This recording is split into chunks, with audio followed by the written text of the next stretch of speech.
நம்ம சேனல்லேருந்து தொடர்ந்தாப்பில் நீங்கள் வீடியோக்களை பார்க்கணும்னு நினச்சிங்கன்னா இதுவரை நம்ம சேனலை சப்ஸ்கிரைப் பண்ணுங்க கீழே பெல் சிம்பிள் இருக்கும் அதையும் கிளிக் பண்ணிங்க. வாங்க வீடியோக்குள்ளே போகலாம். வணக்கம் நண்பர்களே. ஆண்களாக இருந்தாலும் சரி, பெண்களாக இருந்தாலும் சரி, முக்கியமாக பெண்கள் தான் வெளியே போகும்பொழுது பாதுகாப்பாக போயிட்டு வரணுங்கிறது எல்லாத்தோட கவனம் கூட. அப்படி வெளியே போகும்போது நம்ம அப்பா அம்மா கூட போவோம், தாத்தா பாட்டி கூட போவோம், அண்ணன் தம்பி கூட போவோம், ஃப்ரெண்ட்ஸுங்க கூட போவோம். அப்போ போகும்பொழுது ஒரு சில சம்பவங்கள் நடக்கும். அதை நம்ம மனசுக்கு ரொம்ப பாதிக்கக்கூடிய சம்பவமாக இருக்கும். அப்படி தான் இங்கே ஒரு சம்பவம் நடக்குது இந்த துணி கடையில். முக்கியமாக பெண்கள் இந்த வீடியோவை ஸ்கிப் பண்ணாமல் பாருங்கள், அப்போ தான் உங்களுக்கு புரியும். சரி, இப்போ வாங்க நம்ம வீடியோக்குள்ளே போகலாம். மிகவும் பரபரப்பான சாலை பகுதி, எந்நேரமும் கூட்ட நெரிசல் மிகுந்த சாலை என்பதால் சலசலப்பு சத்தமும் கேட்டுக்கொண்டே இருக்கும். தீபாவளிக்கு முதல் நாள் என்பதால் அது போன்ற சமயங்களில் நாம் பாதுகாப்புடன் செல்வதாக நமக்குள் ஒரு இருமாப்பு. அப்போது என் அருகில் ஒலிப்பிரிக்கை சத்தம் கேட்டுக்கொண்டே இருந்தது. அவர்களது தங்கள் உடைமைகளை பத்திரமாக பார்த்து கொள்ள வேண்டும், உங்கள் அருகே திருடர்கள் இருக்கக்கூடும் என எச்சரிக்கை அறிவிப்பு கொடுத்தனர் காவல்துறை அதிகாரிகள். அதையும் மீறி பயங்கர தள்ளுமுள்ளுக்கிடையே மக்கள் கூட்டம் அலைமோதியது. அந்த பிரபலமான ஜவுளி கடை முன்பு நான் அப்போது பேண்ட் மற்றும் லெகின்ஸ் பார்த்து கொண்டிருந்தேன். எனக்கு சுமார் 20 வயது இருக்கும் நிரம்பிய பெண் நான்.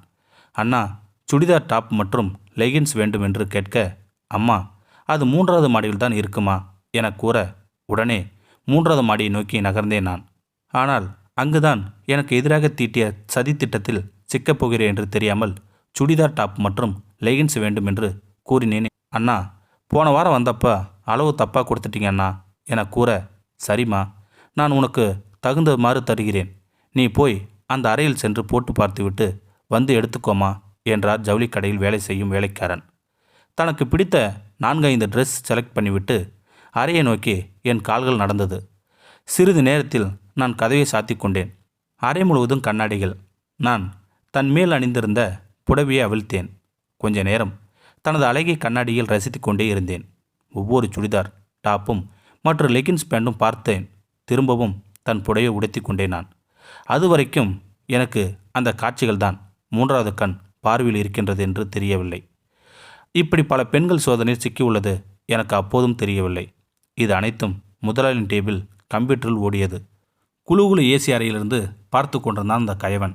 அப்போதுதான் அந்த பெண்ணிடம் முதலாளி 2000க்கு மேல் ஜவுளி எடுக்க அனைவருக்கும் குழுக்கள் முறையில் தேர்வு செய்து பரிசு வழங்கப்படும் என்று கூறினார் அந்த வேலைக்காரன்.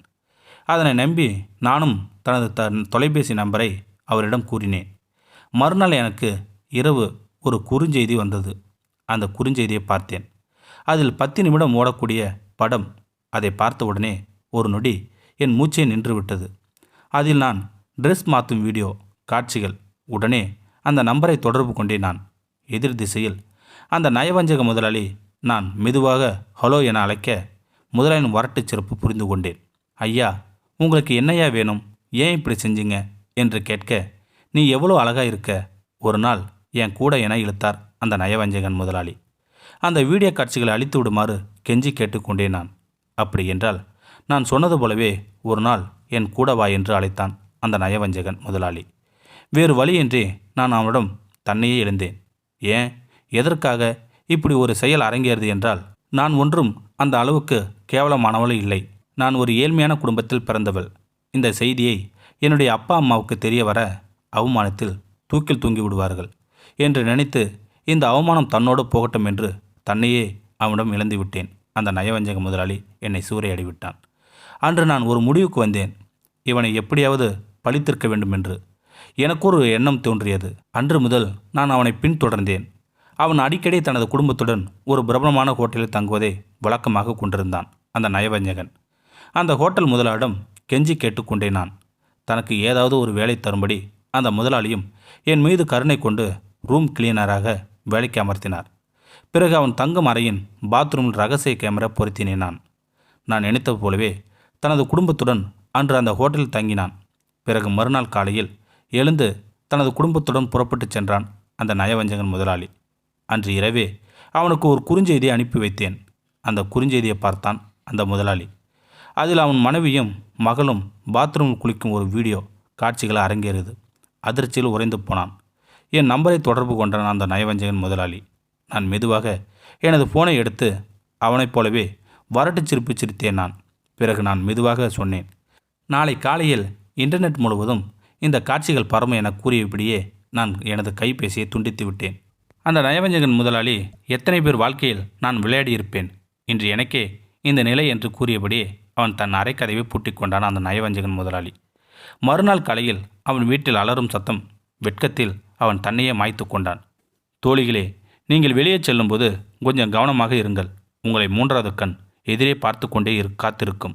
இந்த வீடியோ உங்களுக்கு பிடிச்சிருந்தா கமெண்ட் பாக்ஸில் கமெண்ட் பண்ணுங்கள். கூட உங்கள் ஃப்ரெண்ட்ஸுக்கு ஷேர் பண்ணுங்கள். இதுவரை நம்ம சேனலை சப்ஸ்கிரைப் பண்ணுங்கள். சப்ஸ்கிரைப் பண்ணுங்கள். கீழே பெல் சிம்பல் இருக்கும், அதையே கிளிக் பண்ணுங்கள். தேங்க்யூ ஃபார் வாட்சிங்.